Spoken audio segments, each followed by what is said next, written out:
것이 궁금하다. 성경을 읽다 보면 해석이 쉽지 않은 비유들을 접할 때가 있습니다. 대표적인 것이 낙타와 바늘귀에 관한 예수님의 말씀입니다.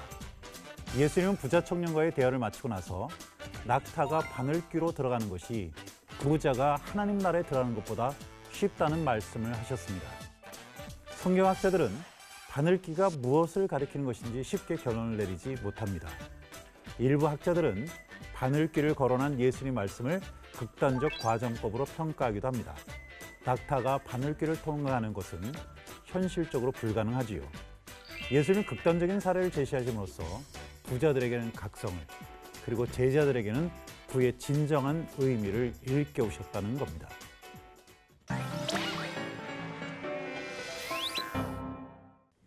이와 달리 바늘귀가 건축물의 특정 부분을 가리키는 것으로 받아들이는 학자들도 있습니다. 성문은 해가 떨어지면 통행이 금지되었다가 새벽녘에 개방되었습니다. 하지만 장거리를 여행하며 무역을 하는 대상들처럼 부득이 성문을 통과해야 할 그런 사람들도 있었습니다. 이때를 대비해서 만들어진 게 바로 바늘귀라고 부르는 조그만 문이라는 겁니다. 하지만 낙타에 짐이 실려 있으면 이 바늘귀를 지날 수 있다는 허락을 받았더라도 그것을 통과하는 게 쉽지는 않았겠지요. 낙타의 거대한 몸짓과 그 위에 실린 짐 때문에 바늘귀를 아주 어렵게 지나가야 했을 테니까요. 따라서 낙타와 바늘귀를 대조하는 예수님의 말씀은 듣는 이들에게 그런 장면을 충분히 연상시켰을 것이라는 게 이들의 주장입니다. 건축물과 관련된 또 다른 내용은 선한 사마리아인의 비유와 관계가 있습니다. 비유에 따르면 제사장과 레위인이 위기에 처한 사람을 그냥 지나친 것으로 되어 있습니다.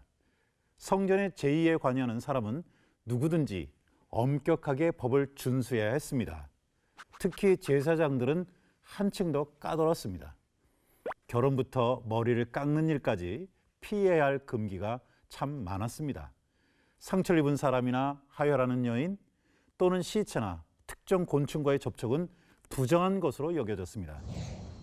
만일 그런 일이 벌어지게 되면 제사장은 목욕을 하고 해질녘까지 자신의 임무를 수행하지 못했습니다.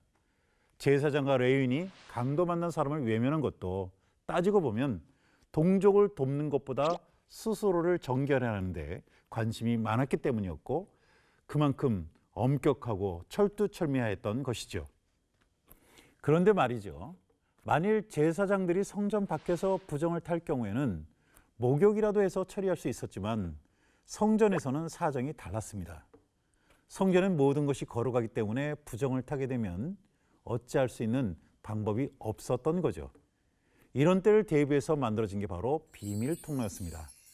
어쩌다 부정을 탄 제사장은 성전 안의 집기나 동료 제사장들에게 부정이 전해지지 않도록 하기 위해서 남몰래 성전 남쪽 끝에 뚫려 있는 비밀 통로를 빠져나와서 목욕을 하고 불로 완전히 말린 뒤에 다시 들어왔다고 합니다. 최근에 고고학자들에 의해서 이 통로가 발굴됐는데 한 사람이 겨우 서서 통과할 정도의 넓이였다고 합니다. 이를테면 쪽문 정도로 생각하면 되지 않을까 합니다. 자, 다른 비유도 한번 살펴볼까요? 우리가 즐겨 인용하는 상한 갈대와 꺼져가는 등불도 마찬가지입니다. 이사야가 말했지요. 상한 갈대를 꺾지 아니하며 꺼져가는 등불을 끄지 아니하고 진실로 정의를 시행할 것이며. 간단한 이 구절에는 성경의 문화를 이해하는 데 아주 유용한 코드가 담겨 있습니다. 먼저 상한 갈대라는 표현을 보시죠. 이사야는 갈대를 가지고서 어떤 경우에도 함부로 포기하지 않고 끝까지 공정한 하나님의 모습을 설명합니다. 그런데 이 구절을 대할 때마다 왜 굳이 갈대를 하나님의 관심과 돌봄의 대상으로 언급했는지 궁금해지지 않으십니까? 팔레스타인 지역의 목동들은 과거 우리네 옛날 시골 아이들처럼 갈대로 피리를 자주 만들어서 불었습니다. 이 갈대 피리는 아주 약해서 쉽게 망가지는 탓에 소리가 나지 않으면 꺾어서 땅바닥에 내려버리는 게 예사였다고 합니다. 그리고 나서 목동들은 다른 갈대를 가지고 또다시 피리를 만들어서 불었죠. 여기서 상한 갈대를 꺾지 않는다라는 표현은 그와 정반대의 의미를 담고 있습니다. 하나님은 소리가 나지 않는 망가진 풀필이라 하더라도 목동들처럼 아무 생각 없이 꺾어서 바닥에 버릴 정도로 쉽게 포기하지 않으신다는 것입니다. 꺼져가는 등불 역시 같은 구절에 포함된 또 다른 문화의 코드입니다.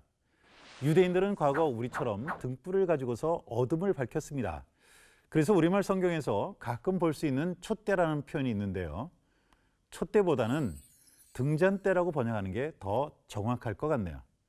등불은 말 그대로 등잔으로 사용하는 그릇에 올리브 기름을 채우고 심지를 꽂아서 불을 켜는 겁니다.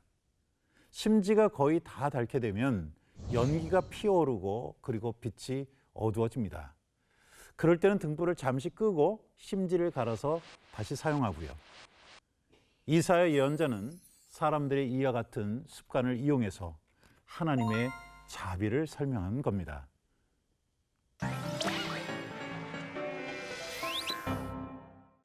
어떠십니까? 예수님의 비유의 말씀을 찬찬히 들여다보니 재미있지 않으세요? 성경 말씀을 문자 그대로 받아들이면 어려운 내용들도 이렇게 말씀이 나온 시대적 상황 안으로 한 발자국 더 들어가 본다면 우리에게 주어지는 지혜와 교훈이 더 커질 수 있습니다. 이런 게 바로 꿀팁이죠.